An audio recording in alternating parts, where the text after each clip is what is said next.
আমরা এখানে একটা ম্যাথ করব যেখানে পৃথিবী পৃষ্ঠ থেকে একটি কৃত্রিম উপগ্রহের উচ্চতা দেওয়া আছে, মানে যেখানে আমাদেরকে কৃত্রিম উপগ্রহটা নিয়ে যেতে হবে। তারপর পৃথিবীর ভর দেওয়া আছে, পৃথিবীর ব্যাসার্ধ এবং কৃত্রিম উপগ্রহটির ভর দেওয়া আছে। বলেছে কৃত্রিম উপগ্রহটিকে উল্লেখিত উচ্চতায় তুলতে কত কাজ করতে হবে। আমরা যদি একটু থিওরিটা খেয়াল করি তাহলে আমাদের কেন্দ্র থেকে ভূপৃষ্ঠের দূরত্ব হচ্ছে আর, এবং আমাদেরকে নিয়ে যেতে হবে কেন্দ্র থেকে কত দূরে, আর প্লাস এইচ দূরত্বে। এতটুকু দূরত্ব হচ্ছে এইচ, অর্থাৎ আমাদেরকে আর দূরত্ব থেকে আর প্লাস এইচ দূরত্বে নিয়ে যেতে কৃতকাজ বের করলেই হবে। তাহলে এখন আমরা জানি W equal to F x.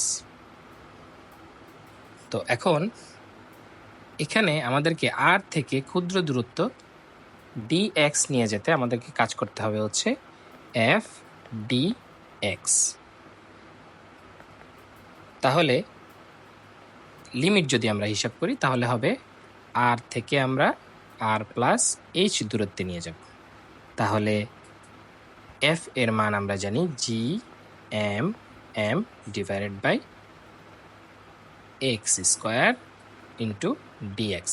যেহেতু আমরা মহাকর্ষ বলের বিরুদ্ধে কাজটা করব, তার মানে জিএমএম বাই এক্স স্কোয়ার, এটা হচ্ছে কেন্দ্র থেকে দূরত্ব।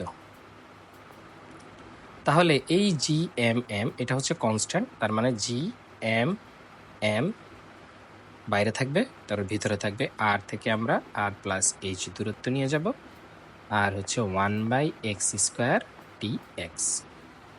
এখন এখানে 1/x স্কোয়ারকে আমরা যদি ইন্টিগ্রেশন করি তাহলে হয় এক্স ইনভার্স টু ডিএক্স। এখন আমরা জানি x to the power n হলে তার ইন্টিগ্রেশন হয় x to the power n plus one divided by n plus one. তাহলে আমাদের এখানে হবে x to the power -2 plus one -2 plus one, অর্থাৎ এক্স ইনভার্স ওয়ান, এবং যেহেতু -2 প্লাস ওয়ান হচ্ছে -1, তার মানে মাইনাস, অর্থাৎ এখানে হবে G M M R R plus H X inverse to D X, এবং জি এম এম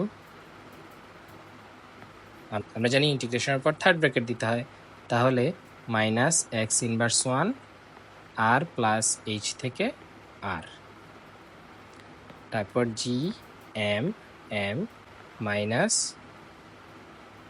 আর প্লাস এইচ ইনভার্স ওয়ান, এখানে আমরা আর প্লাস এইচটা এক্সের জায়গায় বসিয়ে দেবো যেহেতু এক্স হচ্ছে চলক, minus minus r inverse one, এখানে হচ্ছে সূত্রের মাইনাস। আমরা জানি আপার লিমিট বিয়োগ লোয়ার লিমিট, তাহলে G M M minus 1/r plus H plus 1/r, তাহলে দাঁড়ায় G M M 1/r minus 1/r plus H. এখন আমরা যদি পুরো ইন্টিগ্রেশনটা করতে না চাই তাহলে আমাদের মনে রাখতে হবে যে আমরা যদি কখনো ভূপৃষ্ঠ থেকে কোনো একটা বস্তুকে কোনো একটা নির্দিষ্ট উচ্চতায় নিয়ে যেতে চাই তাহলে তার কৃত কাজ ডব্লিউ ইজ ইকুয়াল টু হবে জি এম এম, এবং কোথা থেকে আমরা নিয়ে যাচ্ছি আর দূরত্ব থেকে কত দূরে, 1/r প্লাস এইচ দূরে। এখন যদি আমরা এখানে জি এর মান 6.673 ইন্টু 10 টু দি পাওয়ার -11 বসাই, এম এর মান বসাই হচ্ছে 6 ইন্টু 10 টু দি পাওয়ার 24, ছোট হাতের এম এর মান বসাই 1 ইন্টু 10 কিউব, এখানে আর এর মান দেওয়া আছে 6.4 ইন্টু 10 টু দি পাওয়ার 6, আর এখানে আর প্লাস এইচ হচ্ছে 6.4 into 10 two the power 6 plus 3 into 10 two the power 4।